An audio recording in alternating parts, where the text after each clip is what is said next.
Start करते हैं आज का lecture. So this is the third lecture of chapter number 5, periodic classification of elements. हमने जो लास्ट लेक्चर्स के अंदर जो रिविजन्स किया था, ओके, उसको हम वैसे देख ले फटाफट से।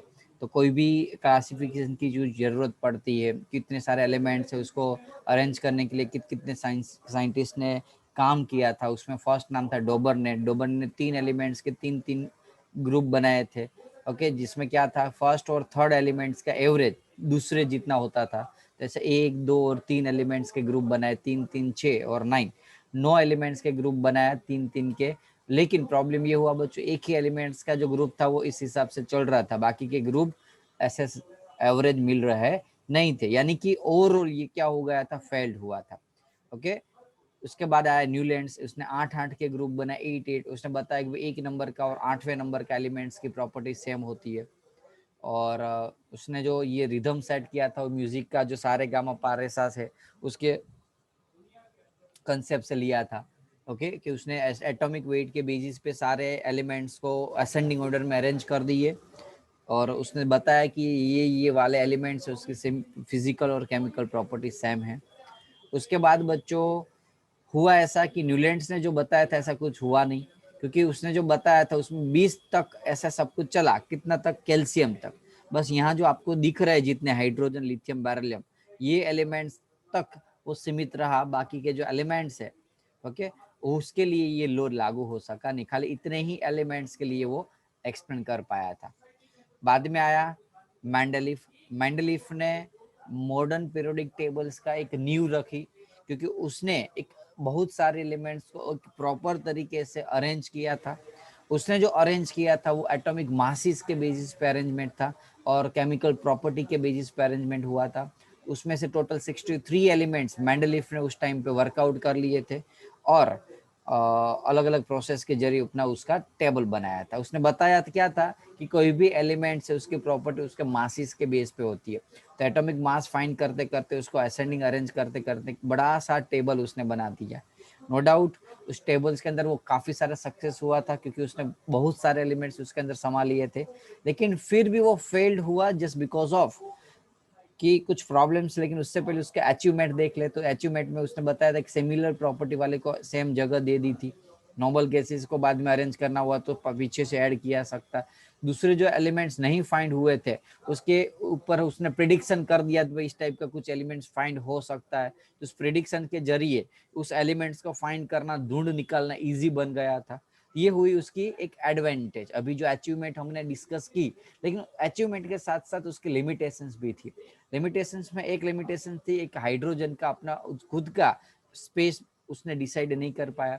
जो आइसोटॉप्स थे, जैसे हाइड्रोजन, ड्यूटेरियम, ट्रिटियम है, ऑक्सीजन 16, 17 है, तो इस सारे एलिमेंट जो सेम प्रॉपर्टी जैसे होते हैं उसके लिए अलग अलग जगह उसने अरेंज की थी, या तो और नहीं कर पा रहा था।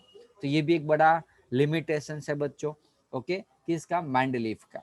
ओके, दूसरे बहुत सारे उसके लिमिटेशंस थे, स्पेशली क्योंकि एटॉमिक मासिस को अरेंज तो कर दिए, लेकिन उसमें आपको पता होगा कि भाई 1 नंबर के बाद हीलियम का एटॉमिक मास 4 आता है। तो हो सकता है बीच में 2 या 3 एलिमेंट्स नए ढूंढ सकते हैं, या ज्यादा से ज्यादा पॉइंट वाले भी कोई, क्योंकि मास तो कॉमन सेंस है कि पॉइंट में भी हो सकता है ना। ऐसा तो नहीं है कि क्लास के अंदर 20 बच्चे है तो हर एक का मास है वो अलग अलग हो, सेम भी हो सकता है, पॉइंट में भी हो सकता है। इसलिए वो प्रॉपर अरेंजमेंट असेंडिंग ऑर्डर में कर पाया नहीं था, और जिसकी वजह से मैंडलीफ भी फेल हुआ था। अब आया मॉडर्न पीरियोडिक टेबल, जो आज स्टिल हम उस टेबल को समझ रहे हैं बच्चों। किसी को कोई डाउट नहीं है ना आगे के जो लेक्चर्स लिया था उसमें से किसी को? Hello, no sir. No sir. अब हम मॉडर्न पीरियोडिक टेबल को समझने का ट्राई करेंगे।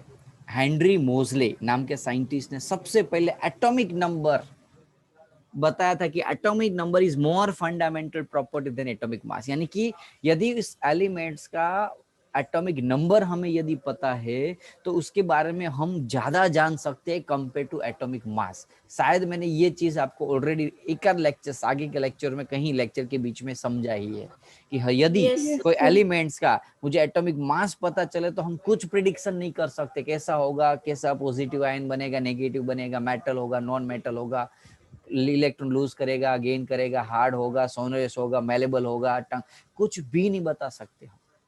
लेकिन यदि कोई एटॉमिक नंबर दे दे तो, यदि समझ लो इस एलिमेंट्स का एटॉमिक नंबर 11 दिया आपको, तो हम बता सकते भी 281 यानी कि 3 ऑर्बिट होगी, फर्स्ट ऑर्बिट में 2 इलेक्ट्रॉन है, बाद में 8 है, लास्ट ऑर्बिट में 1 इलेक्ट्रॉन से, 1 इलेक्ट्रॉन है तो इलेक्ट्रॉन लूज करेगा तो मेटल बनेगा, मेटल की सारी प्रॉपर्टी, बहुत सारी प्रॉपर्टी, फंडामेंटल प्रॉपर्टी हम एटॉमिक नंबर के जरिए फाइंड कर सकते हैं, जो एटॉमिक मास में नहीं कर सकते थे।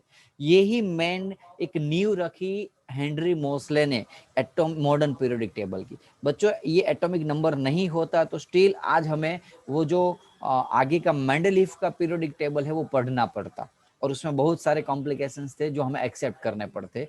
ओके, तो Mendeleev periodic law was modified and atomic number was adopted as a basis of modern periodic table।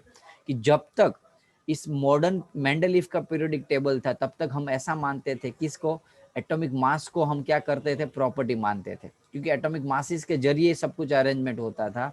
सबसे पहले इतने टाइम के बाद एटॉमिक नंबर को अडॉप्ट करके एटॉमिक नंबर के जरिए इस एलिमेंट्स का अरेंजमेंट होना स्टार्ट हुआ, और इस टाइप का कुछ एक पूरा perfect periodic table, modern periodic tables find हुआ बच्चों।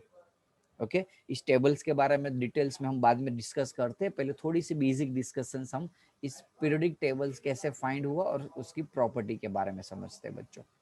तो उसकी जो प्रॉपर्टीज है मॉडर्न पीरियोडिक लॉ, यदि एग्जाम में 1 मार्क्स का पूछे तो आपको लिखना है कि कोई भी एलिमेंट्स की जो प्रॉपर्टी होती है are periodic functions of the atomic number.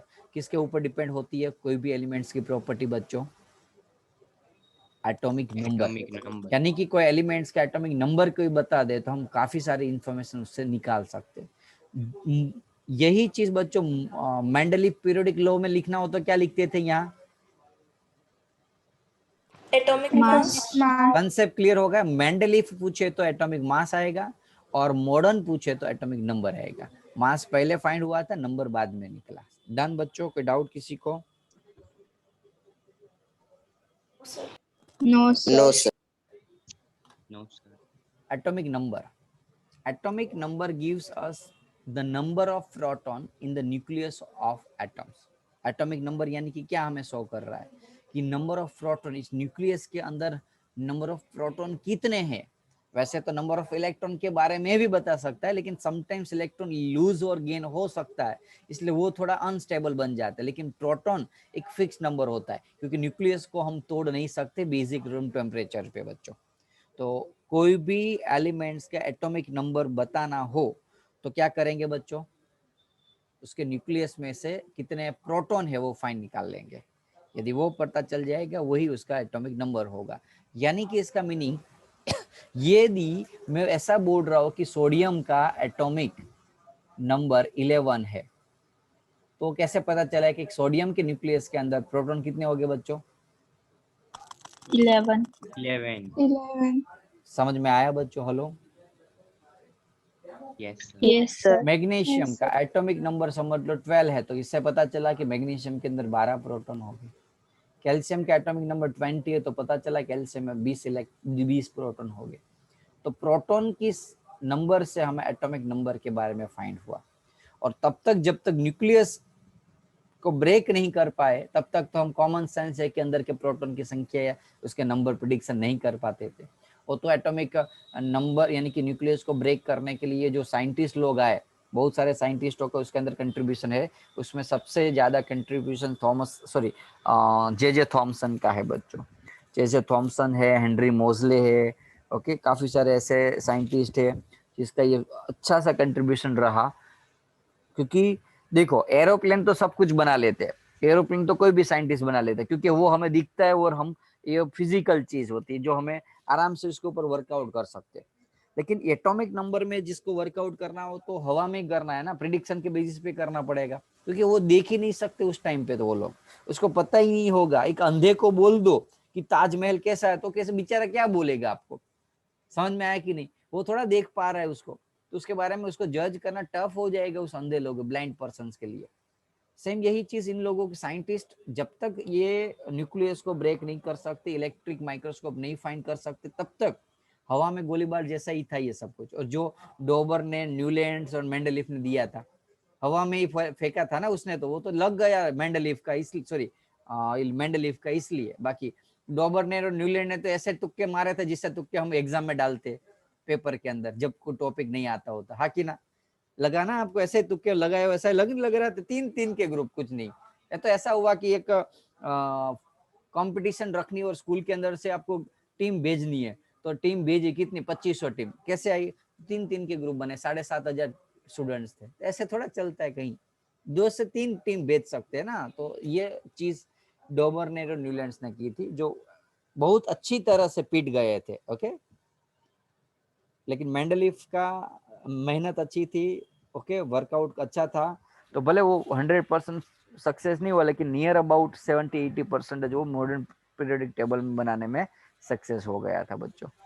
तो अब हम मॉडर्न पीरियोडिक टेबल्स में डिटेल्स में समझने का ट्राई करते हैं। तो यहाँ लिखा है कि number increase by 1 in going from one element to another.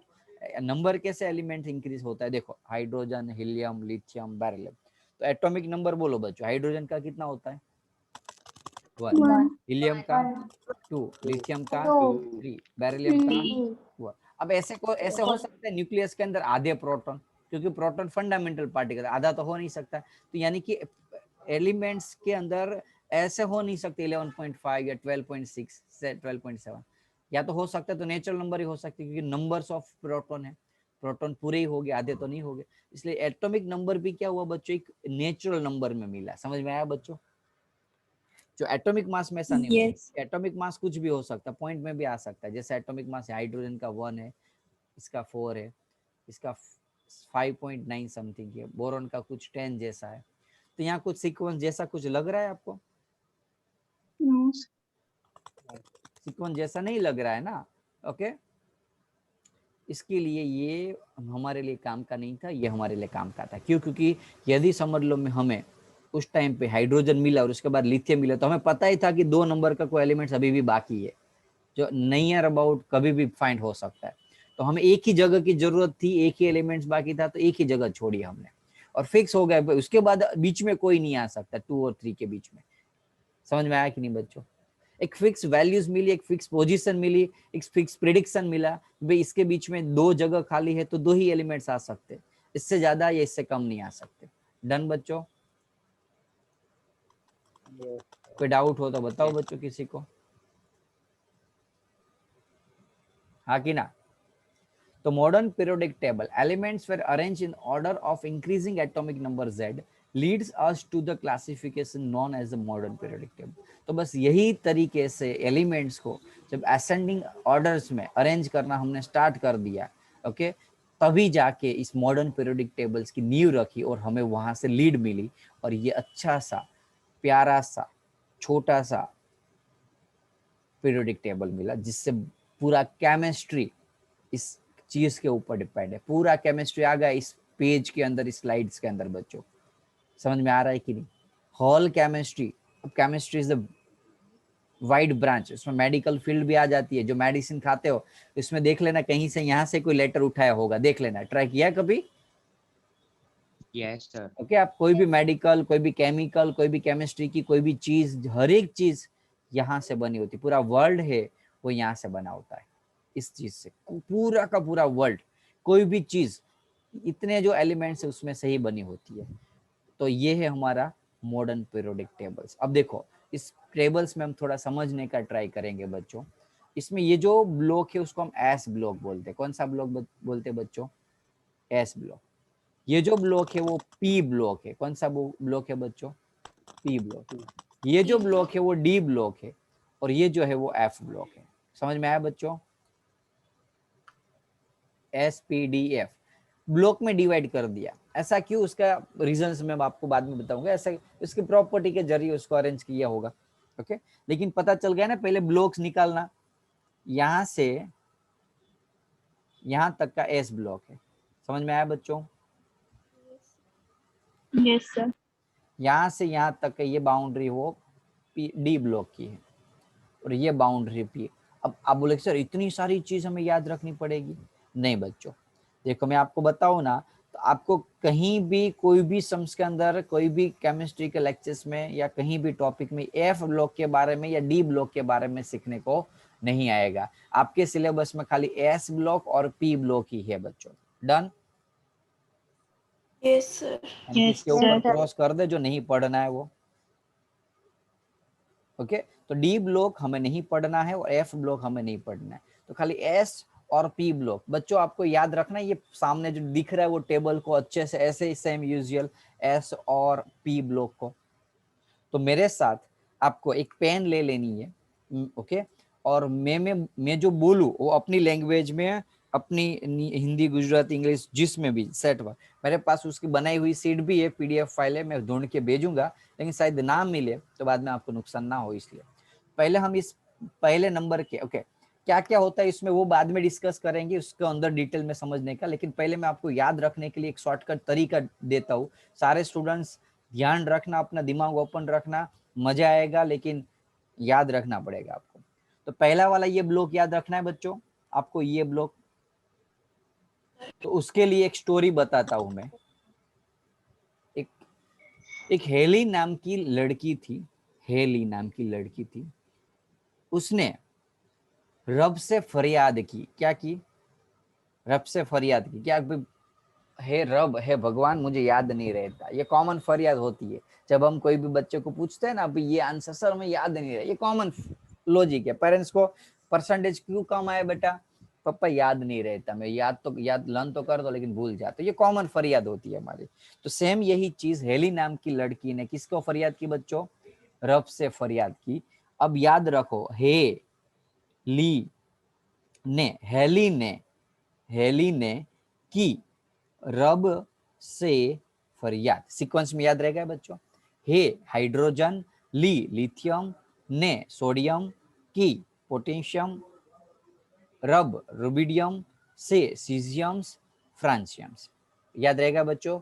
बोलोगे फर्स्ट स्टेटमेंट क्या? हेली ने की रब से फरियाद। हेली ने की रब से फरियाद। याद रख लिया बच्चों? एक साथ मेरे साथ सारे स्टूडेंट्स बोलोगे, मुझे सुनाई देना चाहिए। फर्स्ट स्टेटमेंट बोलो, 1 2 3। हेली ने की रब से फरियाद। मैं देख रहा हूँ कितने स्टूडेंट्स का माइक ऑन हो रहा है, ध्यान रखना। हर एक स्टूडेंट्स को इन्वॉल्व रखना है लेक्चर्स के अंदर। हे hydrogen, lithium, sodium, potassium, rubidium, caesium and francium. देखो याद रखने में इजी हो जाएगा आपको ये सीक्वेंस में। तो पहला लिख लिया, आपको नोटबुक में लिख दो, हेली ने की रब से फरियाद, ऐसा। डन? हेली ने की रब से फरियाद। ओके, अब उसके आगे आएंगे। एक जब एक बेटा अच्छा रिजल्ट ला देता है, ओके, पेरेंट्स क्या बोलते हैं? जो तू अच्छा रिजल्ट लाएगा ना तो मैं कार ले जाऊंगा, कार ले दूंगा। तो बेटा बोलेगा कोई बात नहीं। तो अब जब रिजल्ट अच्छा आएगा तो ये बेटा किससे मांगेगा? पेरेंट्स से पैसे कुछ मांगेगा। तो बेटा मांगे बेटा मांगे कार, स्कूटर, बाप राजी। बाप ने बोल दिया कोई बात नहीं, जा ले जा, ओके, तू अच्छा रिजल्ट लाया है इसलिए। क्या होगा यहाँ? बेटा बोलो, मागे बेटा मांगे कार, स्कूटर, बाप राजी। कार, स्कूटर, बाप हो गया राजी। सारे स्टूडेंट मेरे साथ बोलेंगे, बेटा मांगे कार, स्कूटर, बाप राजी। बेटा मांगे कार, स्कूटर, बाप राजी। ध्यान रखना हो फादर आज आसपास ना बैठे हो देगी एक बाप को। चलो क्लियर? मांगना हो तो यार क्या, कार और स्कूटर दोनों मांग लिए बेटा, ओके।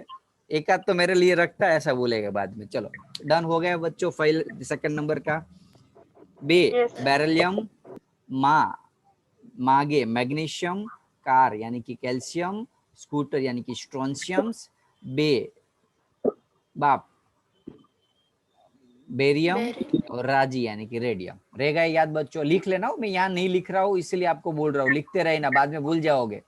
सेकंड नंबर का बेटा मांगे कार स्कूटर बाप राजी, लिख दिया बच्चों? Yes sir.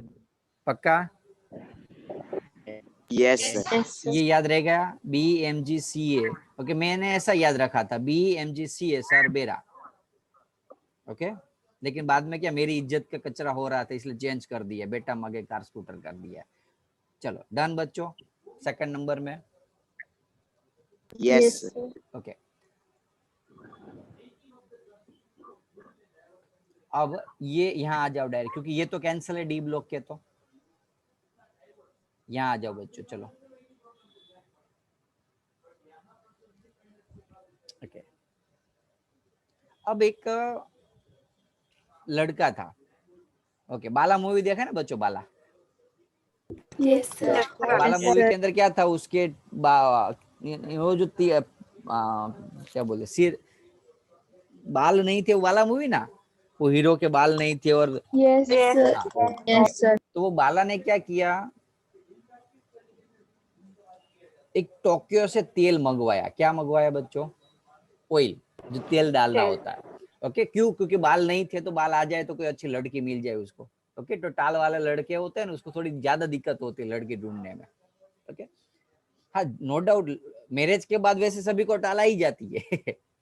ओके, लेकिन पहले नहीं होनी चाहिए, वो तो फिक्स ही है, मैरिज के बाद आई जाएगी सभी को टाल। तो उसने अपने सिर के ऊपर तेल लगाया, स्पेशल टोक्यो से लाया था वो तेल। अब हुआ ऐसा, थोड़े बहुत जो बाल थे ना वो भी निकल गए उसके, उस तेल लगाने से। तो सभी उसको चिढ़ाने लगे, क्या कि बाल गए इंडियन तेल से, टोक्यो से नहीं, इंडियन तेल से, सॉरी टोक्यो से नहीं, हो भूल गया मैं, इंडियन तेल से। वो देसी तेल आता है ना, गांव से लगाते हैं हम काफी बार, तो तेल लगाने गए और उसके बाल चले गए। तो BL बाल ग, ये बाल गए इंडियन तेल से, याद रहेगा बच्चों? बाल यस। गए किससे? इंडियन तेल से, याद रहेगा बच्चों? तो से नहीं, ये किसके लिए? साइलेंट है, थोड़ा एडजस्ट करने के लिए एक दो वर्ड आगे पीछे कर देते हैं हम। ओके बच्चों, सर याद रह गया, बाल गए इंडियन तेल से। ओके, अब वो बाला था, उसके बाल तो चले गए, अब वो बोल गया कि भाई मैं भगत बन जाऊंगा ये।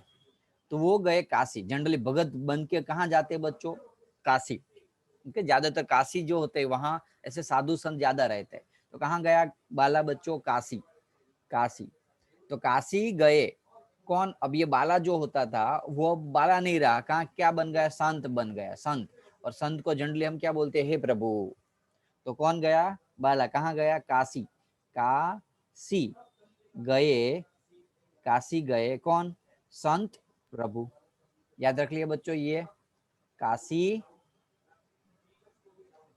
गए संत प्रभु। डन बच्चों, काशी गए संत प्रभु। का कैल्शियम, सी सिलिकॉन, गए जर्मेनियम, संत टीन, प्रभु PB लीड। लिख लिया? काशी गए संत प्रभु लिख लिया बच्चों सभी ने? आई थिंक मैंने 9th में आपको करवा ही दिया था ये, तो ये न्यू स्टूडेंट्स के यस लिए सर, नया करवा होगा। दिया है। हाँ, न्यू स्टूडेंट के लिए अभी करवा दिया। ओके, न्यू स्टूडेंट्स के लिए अभी करवा रहा हूँ, बाकी और लास्ट सर चैप्टर आपने में करवा। फर्स्ट 20 एलिमेंट्स का भी करवाया था, एक लंबा हाँ वाला। हाँ, हाईली बेबोकानो वाला, वो तो सभी को पता यस ही होगा ना। सर। 9th स्टूडेंट में बच्चों, आगे का आप जहाँ पुराने ट्यूशन में या जाते थे वो पता है, 1 से लेके 20 तक के एलिमेंट्स के नाम बच्चों सभी को, जो न्यू स्टूडेंट है उसको पूछ रहा हूँ मैं, 10th में न्यू है वो। Yes sir. वो तो सभी ने करवाए होंगे 1 से लेके 20 तक, हाईली बेबोकानो फ्लोनिसोमेसी वाला। ओके चलो, अब ओके, अब जब बच्चों जिंदगी में आप फेल हो जाते हो तो हमारे लिए सब कुछ बकवास हो जाता है, हाँ कि ना?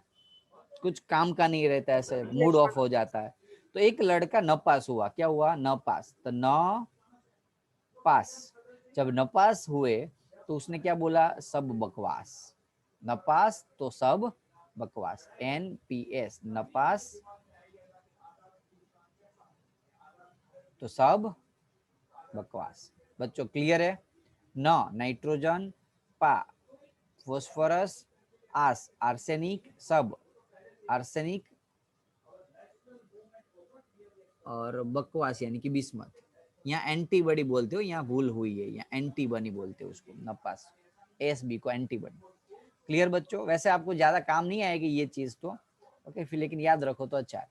नपास तो सब बकवास, याद रह गया बच्चों? Yes sir. Yes, sir. Yes, sir. Okay, फिर से एक बार रिपीट करो, पहले वाला क्या था बोलो चलो। हेली ने की रब से फरियाद। हेली ने की रब से फरियाद। सबसे फरियाद। सेकंड, बेटा मांगे कार स्कूटर बाप बेटा मांगे कार स्कूटर बाप राजी। Okay yes sir. ओके, उसके बाद बाल गए इंडियन तेल से। बाल गए इंडियन तेल से। ओके, अब इंडियन तेल मत लगाना कभी, अगर बाल चले जाएगा बाला की जैसे। बाद में बाला कहाँ गया? काशी गए संत प्रभु। काशी गए संत प्रभु, याद रहेगा? लिखते जाना, भूल जाओगे अदरवाइज तो। लिखोगे ना तो काम का है, बाकी नहीं लिखोगे तो भूल जाओगे। तो नपास सब बकवास, पास तब सब बकवास। ओके, उसके बाद ये था, उसके लिए क्या याद रखवाया था मैंने, भूल गया मैं।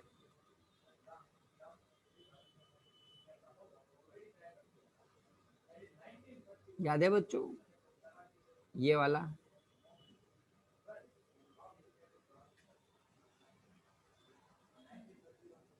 अरे क्यों याद नहीं आ रहा है? ओ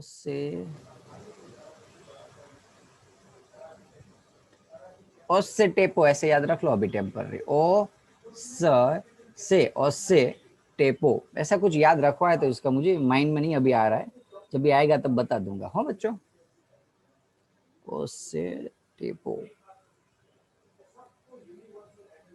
से टेपो, यही रखो अभी टेम्पररी, है ना बच्चों? क्या होगा उसका? ओस से टेपो, ओस से टेपो।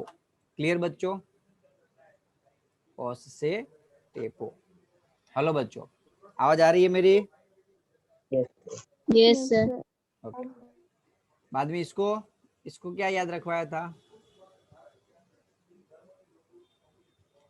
आप ये थोड़ा क्यों ऐसा लग रहा है मुझे याद रखवाया? उसके लिए मैंने खुद बनाया था, जनरली इस टाइप के तो क्लियर है। ये पीछे वाला है ना, उसका कोई था नहीं, तो मैंने अपने हिसाब से बनाया था उस टाइम पे, टेम्पररी बना के बोल दिया था, वो अभी याद नहीं आ रहा है। मैं फ्लोरिंग सर आपने एक ग्रुप में कोई इमेज भेजी थी इसकी, पर वो याद मैंने है किसी के पास?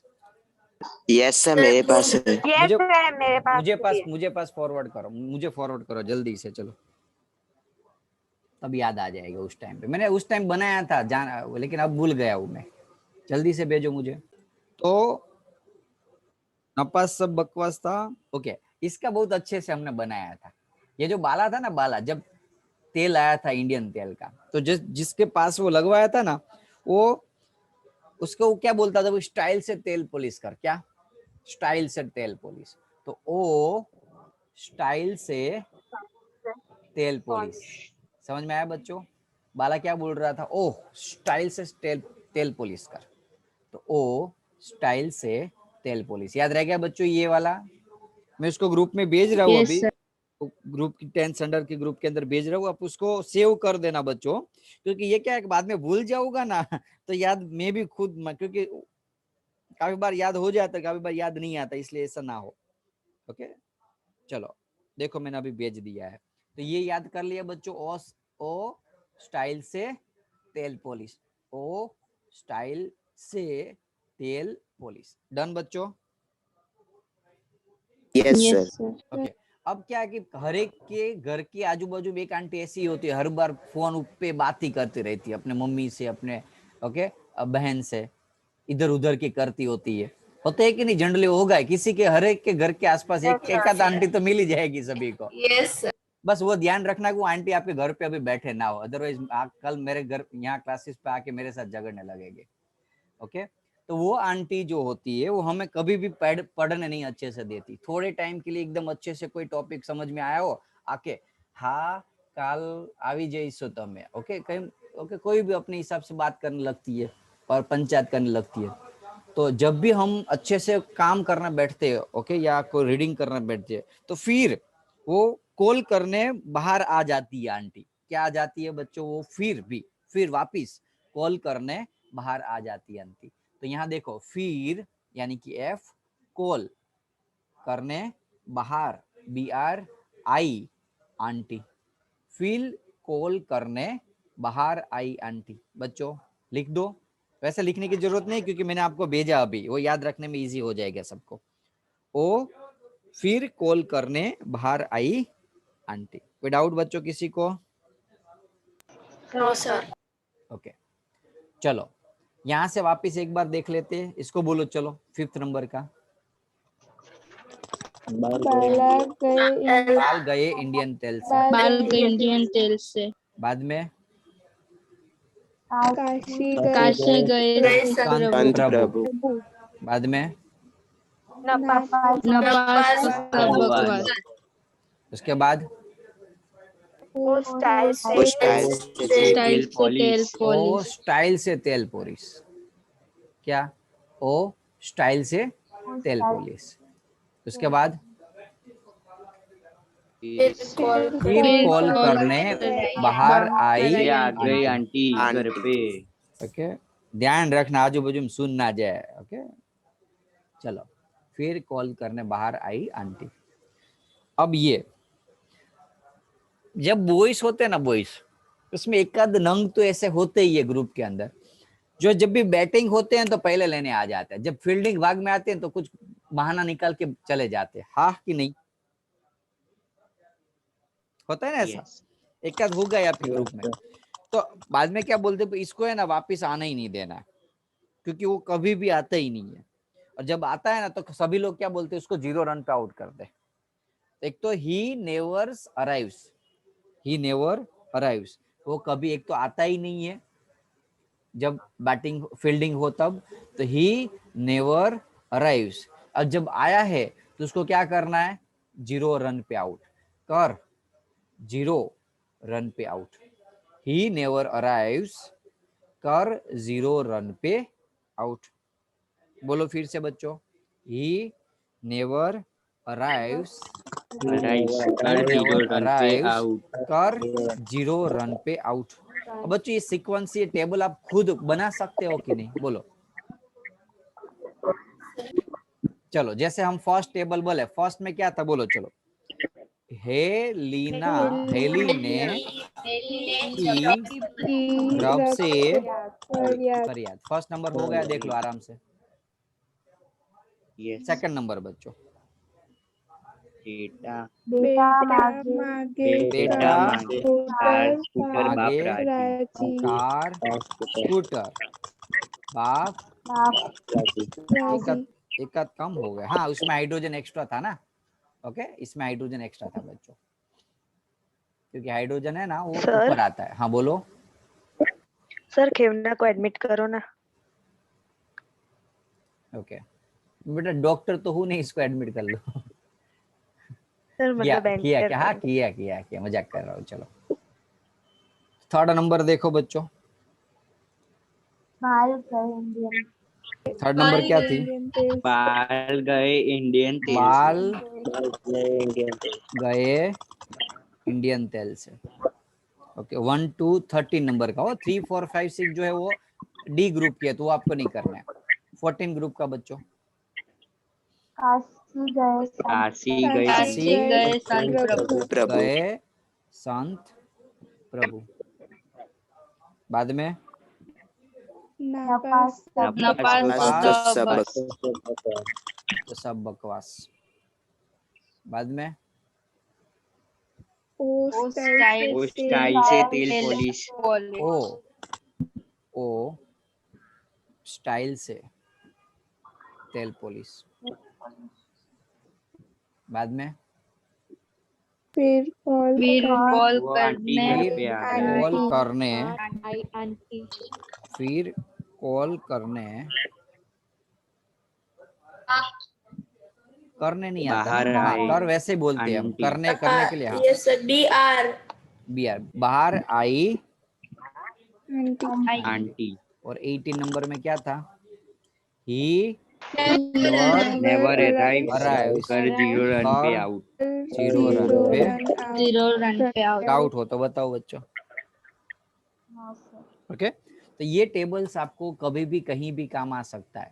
This is called the modern periodic table. मैंने आपको आपके सिलेबस में आए हुए सारे याद रखवा दिए टेक्निक से। अब आपको 2 से 3 बार प्रैक्टिस करके लिख के लर्न कर देना है आपको। ओके बच्चों? Yes sir. Yes. ओके, अब एक काम करो बच्चों, रीज्वाइन कर लो। वैसे 10 मिनट बची है, ओके कोई बात नहीं, रीज्वाइन कर लो। और मैं आपको इस मॉडर्न पीरियोडिक टेबल के बारे में जो बेसिक इन्फॉर्मेशन है वो आपको वापस समझाता हूँ। चलो फटाफट से रीज्वाइन कर लो सारे स्टूडेंट। चलो